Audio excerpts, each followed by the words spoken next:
ఇప్పుడు మాకు కూడా ఖచ్చితంగా సీట్లు పంపడం కావచ్చు, లేదంటే వ్యవహారంలో రేపు ఏదైనా పార్టీ సీట్లు మార్చాలన్నా, ఇప్పుడు నాని గారి సమస్య వచ్చినప్పుడు కానీ ఇవన్నీ కూడా ఏంటంటే ఎక్కడో కూడా రిఫ్లెక్ట్ అవుతా ఉంటాయి.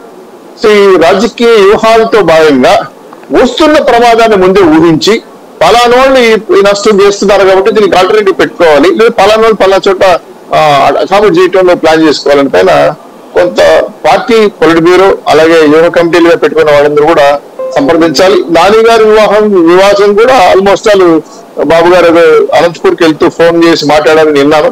ఆయన కూడా రేపు బాబు గారితో కూర్చోబోతారు. సో అదేదో సమస్య పరిష్కరించింది. నేను నాని గారు ఒక్క విషయం పెట్టుకుని మాట్లాడట్లా, వైఎస్ఆర్సీపీ కావచ్చు, కమ్యూనిస్టులు కావచ్చు. అనుమానం ఏంటంటే కార్యకర్తల స్వార్థం పెరిగి సరైన ఫీడ్బ్యాక్ అధిష్టానానికి ఇవ్వట్లేదా, లేకపోతే నాయకుల్లో స్వార్థం ఉంటది కాబట్టి మేమే గెలుస్తామంటూ అధిష్టానానికి నివేదికలు ఇస్తున్నారు కాబట్టి వాళ్ళని నమ్మట్లేదా? అసలు పార్టీల అధినాయకత్వానికి ఇప్పుడు 20 ఏళ్ళు టోటల్ గా అధికారంలో ఉన్నది తెలుగుదేశం పార్టీ, అలాగే 14 సంవత్సరాలు చంద్రబాబు గారు అధికారంలో ఉన్నారు. గతంలో ఎప్పుడు లేదు కదా ఇట్లా వేరే కార్పొరేట్ శక్తులు సర్వేలు చేసి ఇయటం అన్నటువంటిది.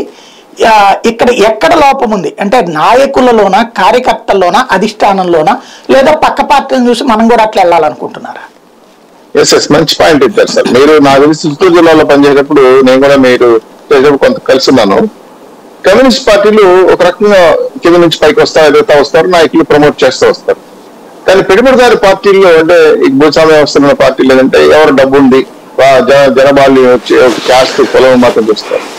ఇది కొంతవరకు గతంలో నాకు తెలిసి నేను ఓటింగ్ అర్హత తెచ్చుకున్నప్పుడు కూడా ఎమ్మెల్యేలుగా, ఎంపీలుగా, లేదా మంత్రులుగా ఉండేవాళ్ళు లాయర్లుగా ఉండేవాళ్ళు, టీచర్లుగా ఉండేవాళ్ళు, డాక్టర్లు నిలబడేవాళ్ళు. నిలబడి వాళ్ళు సేవ చేసేవాళ్ళు. ఇప్పుడు రాజకీయాల కార్పొరేట్ సంస్థలు వచ్చేసి మీరు అన్నట్టు కార్పొరేట్ సర్వేలు కాదు, కార్పొరేట్ వ్యవస్థలే వచ్చేసారు. 100 కోట్లు పెట్టడం, 1000 కోట్లు సంపాదించుకుని వెళ్ళటం.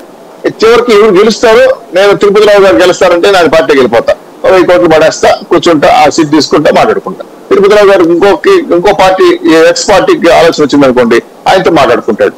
అంటే నేను జనరలైజ్ చేసి చెప్తాను, ఇది ఎవరు విమర్శించడం నిజంగానే జరుగుతుంది. ఇప్పుడు మా పార్టీలో కూడా తిరుపతిలో కూడా చాలా సార్లు గతంలో ప్రజారాజ్యం పార్టీలు చిరంజీవి గారు వచ్చారండి, గెలిచారు.